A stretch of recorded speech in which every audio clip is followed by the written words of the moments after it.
Pastor గారికి వందనాలు. ఈ అవకాశం ఇచ్చిన సేవకుని బట్టి వందనాలు చెల్లిస్తూ ఉన్నాను. చిన్న ప్రార్థన చేసుకుని మాట్లాడుకుందాండి.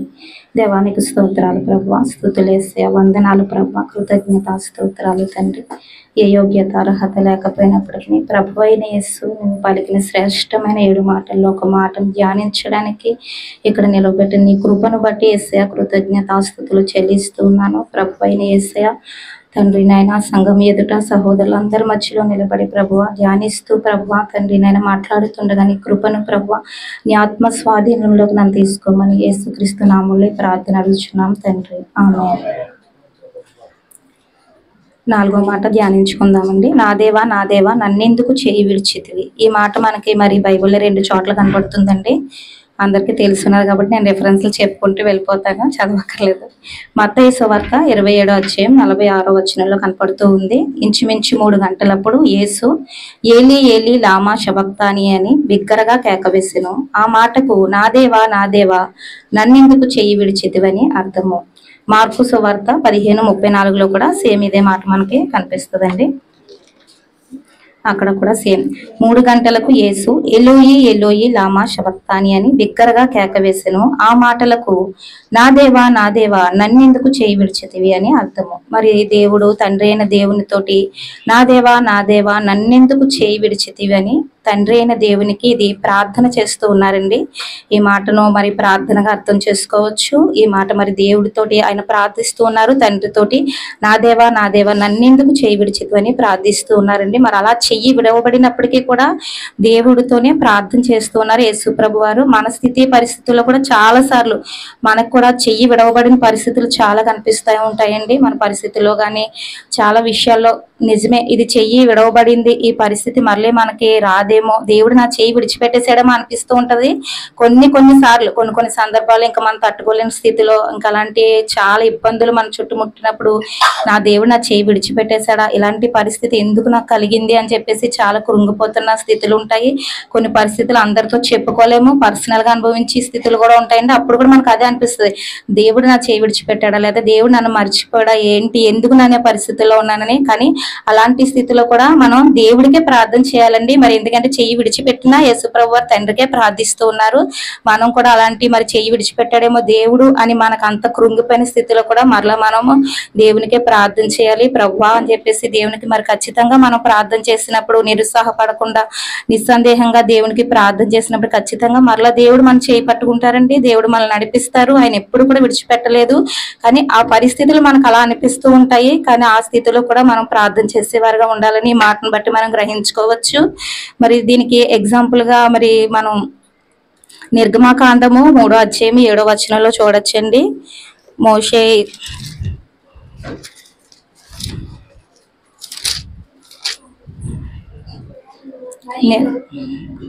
మరియు యెహోవా ఇట్లా నేను ఐగుప్తులోనున్న నా ప్రజల బాధను నిశ్చయముగా చూచి తిని పనులలో తమ్మును కష్టపెట్టు వారిని బట్టి వారు పెట్టిన మొరను వింటిని, వారి దుఃఖములు నాకు తెలిసే ఉన్నవి.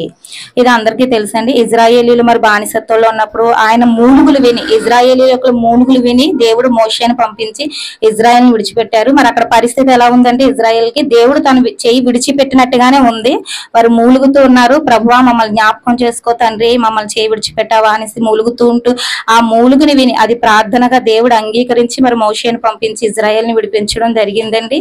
అలాగన మరి మన పరిస్థితులు మనకు అలా అనిపించినప్పటికీ కూడా ఆ స్థితిలో కూడా మనం ప్రార్థించేవారిగా ఉండాలని ఈ యొక్క మాటను బట్టి మనం తెలుసుకోవచ్చు. తర్వాత రెండోది అది కూడా ప్రార్థన అండి. నా దేవా నన్నెందుకు చేయి విడిచితివి. కొన్నిసార్లు మన పరిస్థితులు చెయ్యి దాటిపోయినట్టు అనిపిస్తూ ఉంటాయండి.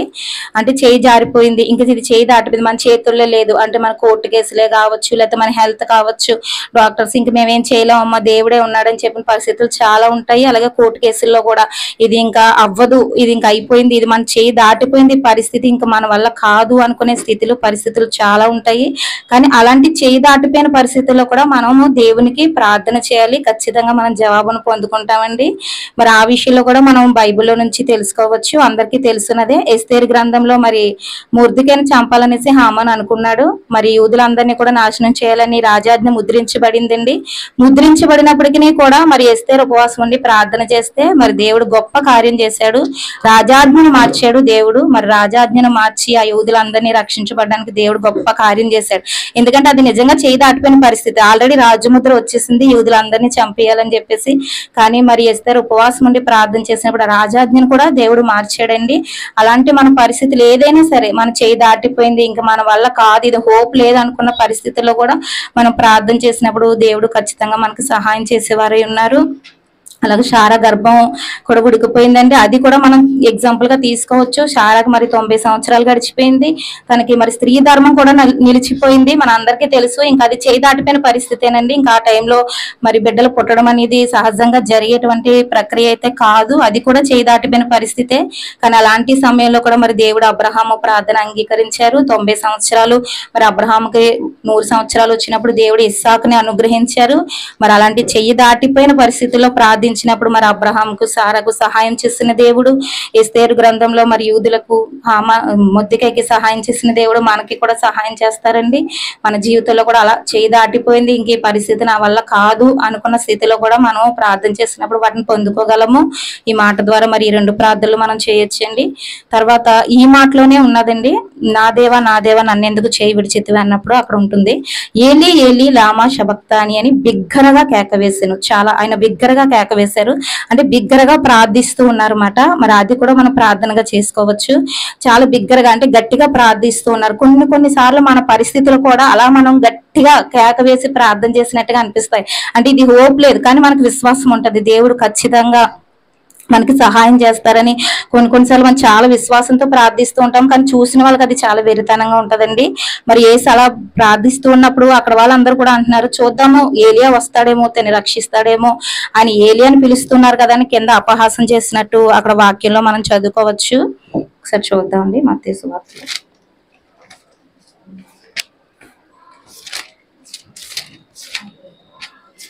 మత్తయి 27:46 చూసుకుంటే అక్కడ ఫస్ట్ నుంచి చదువుదామండి.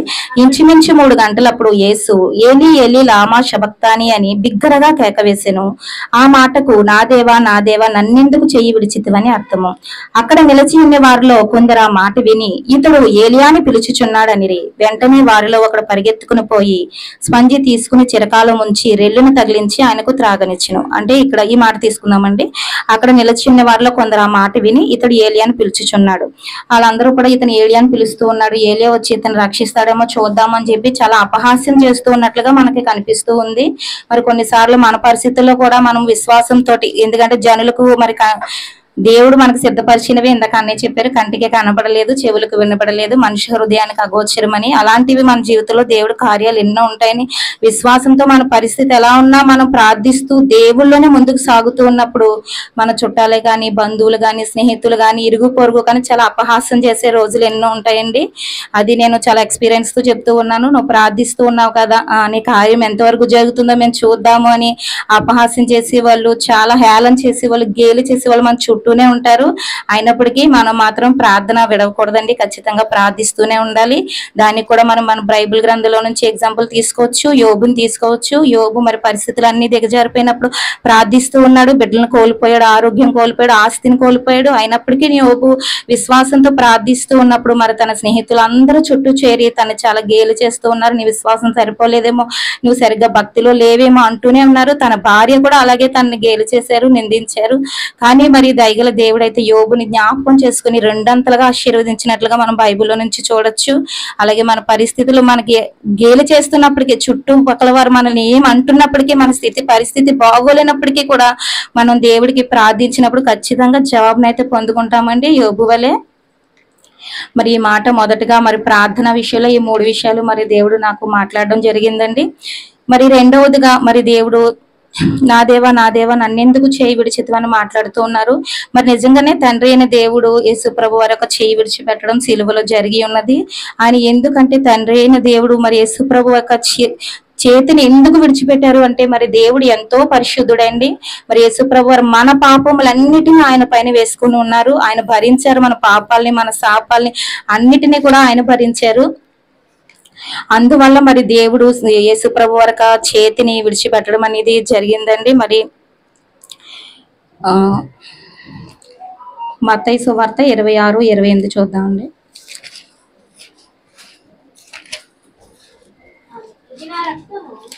ఇది నా రక్తము అనగా పాప క్షమాపణ నిమిత్తము అనేకుల కొరకు చిందింపబడుచున్న నిబంధన రక్తము. మరి దేవుడు పాప క్షమాపణ నిమిత్తము యేసు ప్రభు వారు కలువరి శిలువలో రక్తం కార్చడం జరిగింది. మన పాపములన్నీ ఆయనపై మోపబడ్డాయి కాబట్టే ఆయన అంత రక్తం కార్చితేనే మనకు పాప క్షమాపణ కలిగిందండి. ఖచ్చితంగా మరి ఆయన యొక్క రక్తమును ఎవరైతే స్వీకరిస్తారో, అంగీకరిస్తారో, ఆ శిలువ యాగాన్ని ఎవరైతే ఒప్పుకుంటారో వారు రక్షణలోకి నడిపించబడతారు. ఆయనలో ఏ పాపము కూడా లేదు. మరి దేవుడు అన్నారు, నాలో పాపం ఉన్నదని మీరు ఎవరైనా స్థాపించగలరా అని దేవుడు మాట్లాడారు. పిలాతు కూడా మరి మత్తయి 27:24 ప్రకారం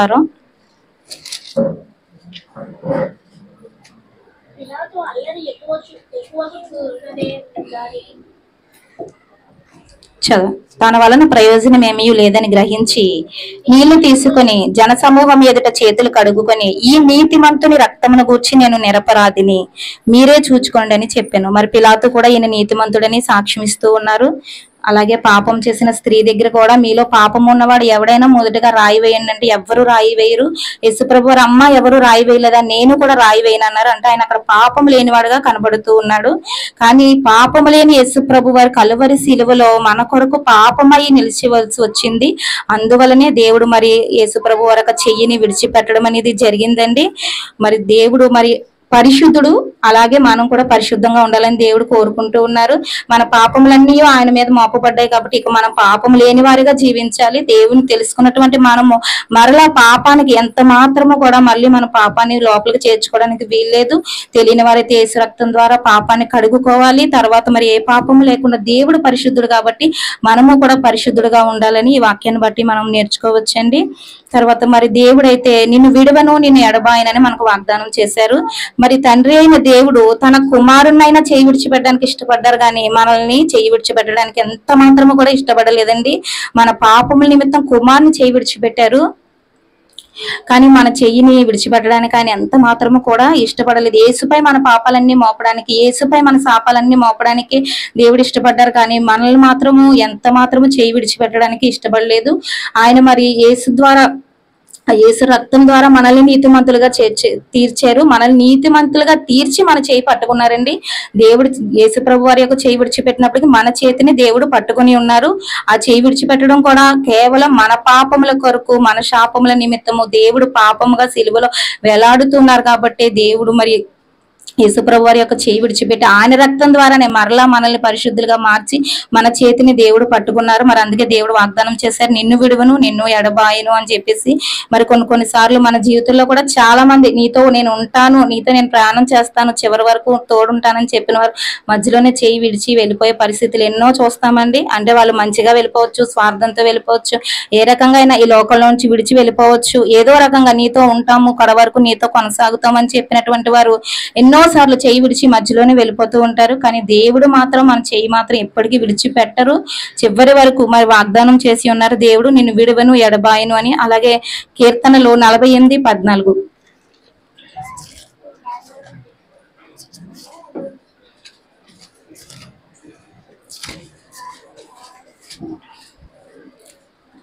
ఈ దేవుడు సదాకాలము మనకు దేవుడై ఉన్నాడు, మరణము వరకు ఆయన మనల్ని నడిపించును. ఆయన చేయి మనల్ని ఎప్పటి వరకు పట్టుకుంటారండి? మరణము వరకు కూడా ఆయన మనల్ని నడిపిస్తూనే ఉంటారు.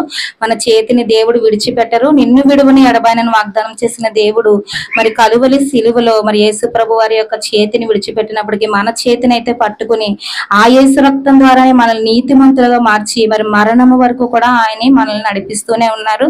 మరి దేవుడు ఇచ్చినటువంటి ఈ యొక్క అవకాశాన్ని బట్టి దేవుని స్తుతిస్తూ మాటలు ముగిస్తున్నానండి.